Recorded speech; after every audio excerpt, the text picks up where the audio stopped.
అడిగి వచ్చినవాడు పరీక్షించడానికి నారాయణుడు వస్తాడు. ఒకప్పుడు డొక్కా సీతమ్మ గారు ఎంత అన్నదానం చేసేదో మహాతల్లి. ఓ బ్రాహ్మణుడు వచ్చాడు, కూర్చోబెట్టి అన్నం పెడుతోంది. ఆయన అన్నాడు, నాకు పెళ్ళవలేదు, ఇన్నాళ్లకు ఓ పెళ్లి కూతురు ఒప్పుకుంది చేసుకుంటానని, కానీ బంగారు ఆభరణం ఏదైనా పెట్టమంది, ఏదైనా ఆభరణం ఇస్తే అన్నం తింటా, లేకపోతే తిన్నన్నాడు. అప్పటికే అన్నదానానికి ఆవిడ ఒంటి మీద నగలన్నీ వెళ్ళిపోయి ఒక్క కంటి ఉంది. ఆవిడ భర్త వంక చూసి కంటి ఇచ్చేస్తానంది. ఆయన పక్కకి రమ్మనన్నాడు, అన్నీ అయిపోయాయే, ఆ కంటె ఒకటే ఉంది. ధూర్త బ్రాహ్మణుడు అన్నం పెడితే బంగారం అడుగుతున్నాడు, ఇవ్వకు, తినకపోతే పోతాడన్నాడు. తప్పు. అతిథి విష్ణుస్వరూపం, అభ్యాగతి స్వయం విష్ణు. కాబట్టి ఆయనకి అన్నం పెట్టినప్పుడు బంగారం ఇచ్చేస్తాను. ఏమవుతుంది, పెళ్లి చేసుకుంటాడు, మంచిదేగా. కంటె ఒంటి మీద ఉంటే ఏమవుతుంది, శాశ్వతమా? పుణ్యం శాశ్వతం, ఇస్తానంది, నీ ఇష్టం ఈ. కంటె తీసి ఇచ్చింది. ఆ కంటె తీసుకెళ్లి అరిటాక్ కింద పెట్టి ఆయన అన్నం తినేశాడు సంతోషంగా. ఉత్తరాపోసనం పట్టాడు, చేయగడుక్కోవడానికి బయటికి వెళ్ళాడు. ఊరంతా కలిపి ఎంత ఉంటుంది ఆ గన్నవరం. కాబట్టి ఆ బంగారు కంటె కనపడింది ఆకెత్తుతుంటే సీతమ్మ గారికి.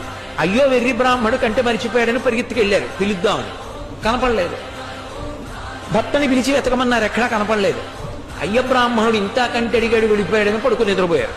ఆవిడికి కలలో శ్రీ మహావిష్ణువు కనపడ్డారు. సీతమ్మ, ఇంతమందికి అన్నం పెడుతున్నావే, ఒక్కసారి నీ చేతి అన్నం తినాలనిపించి. అడిగి వచ్చినవాడు పరీక్షించడానికి నారాయణుడు వస్తాడు. ఒకప్పుడు డొక్కా సీతమ్మ గారు ఎంత అన్నదానం చేసేదో మహాతల్లి. ఓ బ్రాహ్మణుడు వచ్చాడు, కూర్చోబెట్టి అన్నం పెడుతోంది. ఆయన అన్నాడు, నాకు పెళ్ళవలేదు, ఇన్నాళ్లకు ఓ పెళ్లి కూతురు ఒప్పుకుంది చేసుకుంటానని, కానీ బంగారు ఆభరణం ఏదైనా పెట్టమంది, ఏదైనా ఆభరణం ఇస్తే అన్నం తింటా, లేకపోతే తిన్నన్నాడు. అప్పటికే అన్నదానానికి ఆవిడ ఒంటి మీద నగలన్నీ వెళ్ళిపోయి ఒక్క కంటి ఉంది. ఆవిడ భర్త వంక చూసి కంటి ఇచ్చేస్తానంది. ఆయన పక్కకి రమ్మనన్నాడు, అన్నీ అయిపోయాయే, ఆ కంటె ఒకటే ఉంది. ధూర్త బ్రాహ్మణుడు అన్నం పెడితే బంగారం అడుగుతున్నాడు, ఇవ్వకు, తినకపోతే పోతాడన్నాడు. తప్పు. అతిథి విష్ణుస్వరూపం, అభ్యాగతి స్వయం విష్ణు. కాబట్టి ఆయనకి అన్నం పెట్టినప్పుడు బంగారం ఇచ్చేస్తాను. ఏమవుతుంది, పెళ్లి చేసుకుంటాడు, మంచిదేగా. కంటె ఒంటి మీద ఉంటే ఏమవుతుంది, శాశ్వతమా? పుణ్యం శాశ్వతం, ఇస్తానంది, నీ ఇష్టం ఈ. కంటె తీసి ఇచ్చింది.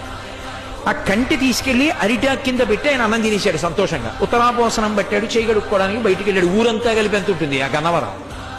కాబట్టి ఆ బంగారు కంటె కనపడింది ఆకెత్తుతుంటే సీతమ్మ గారికి. అయ్యో వెర్రి బ్రాహ్మడు కంటె మరిచిపోయాడని పరిగెత్తుకెళ్ళారు పిలుద్దామని. కనపడలేదు. భర్తని పిలిచి వెతకమన్నారు, ఎక్కడా కనపడలేదు. అయ్య బ్రాహ్మణుడు ఇంత కంటె అడిగాడు, వెళ్ళిపోయాడని పడుకుని నిద్రపోయారు. ఆవిడికి కలలో శ్రీ మహావిష్ణువు కనపడ్డారు.